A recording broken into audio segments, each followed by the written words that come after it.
Well, it's a rainy day down here in my neck of the woods, so I wanted to do something I mentioned in my unboxing video, which is a size comparison. So in front here, you've got a standard 26-inch mountain bike. This is my old Specialized Rockhopper. It's 26-inch. Back in 2005, I think I paid $800 for it. So if you own a mountain bike or you've owned one for a while, or even if you bought one at like a Walmart or a big box store, it probably looks a little bit something like this. 26-inch was the standard tire size for the longest time in mountain bikes. These days, 29s are not unusual. Even if you buy a bike at Walmart, you can get 29s or 700C or 27.5 or whatever. But I wanted to do a comparison because I had never spent any time around an enduro bike. They don't sell them down here in Florida. That's what the Luna X-1 is. It's classified as an enduro bike. And they don't sell a lot of them down here in Florida. We don't have any mountains. It doesn't make a lot of sense, but I'm hoping to move to Asheville sometime soon where a bike like this makes a whole lot more sense. But anyway, let's kind of get into some of the differences and details. So the Rockhopper has 26-inch tires. They are 1.95 inches wide. You can kind of see on the Luna here, we've got the 27.5-inch tires. They're 2.8 inches wide. They are just massive by comparison. You can kind of see in the video, but man, in person, they look like motorcycle tires by comparison. They're just huge. Kind of same thing up front. Fork differences. So this bike on the left, this has got like, I think it's 100 millimeter. It might even be 80, but it's an old coil fork. Nothing special. It's what came on the bike. Compared to the Luna, it's got 150, or the X1 rather, it's got 150 millimeter. You can't extend it out to 160.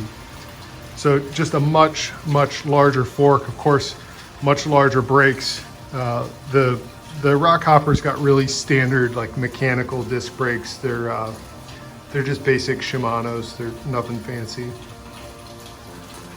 Moving up to the head tube, you can see this is the old style 1 1/8 inch head tube, straight tube on the old Rockhopper, compared to the new taper tube on the Luna X1. This is the new standard. I mean, pretty much anything you buy these days at a bike shop especially is going to have the taper tube. You can get a sense for crank height. So down here, the bikes are leaned over. It's a little difficult to get some perspective, but the crank on the Luna is about 2 inches higher off the ground. That carries all the way up to the handlebars, which are also 2 to 3 inches higher off the ground. I like the handlebar height on the Luna, actually. It's a little bit higher relative to the seat. And of course, you got the dropper post, so it's a little, I don't want to say more upright because the reach is still nice and good. It keeps you forward so you're not pounding your backbone, but there's a lot of space on the Luna. It's a big bike. I got the large frame, so I don't know what the measurement is. I think it's 19.5. And my old Rockhopper was technically a 19. But I mean, the size difference is pretty obvious here. The Luna is huge. I'm 6 foot, I've got a 32-inch inseam. If you are similarly sized, you can get away with a large, although I'd say you could definitely do a medium in the X1 if you're my size. If you're any bigger, I like the large. As with most bikes, the extra size really comes into play when you're standing up. So when you stand up, you're in that space in between, and you can see that it's not real apparent because of the parallax effect, but I think the reach on the Luna is really pretty comparable, even though the overall height is quite a bit higher. The reach isn't any longer than a large frame hardtail like I'm looking at here. So I like the extra space when I'm standing up. I don't like to feel like I'm on top of the handlebars, like I'm gonna go over them. So I would say if you're my size or bigger, definitely go large. But if you're my size, don't be afraid to go medium either. It's still a really big bike.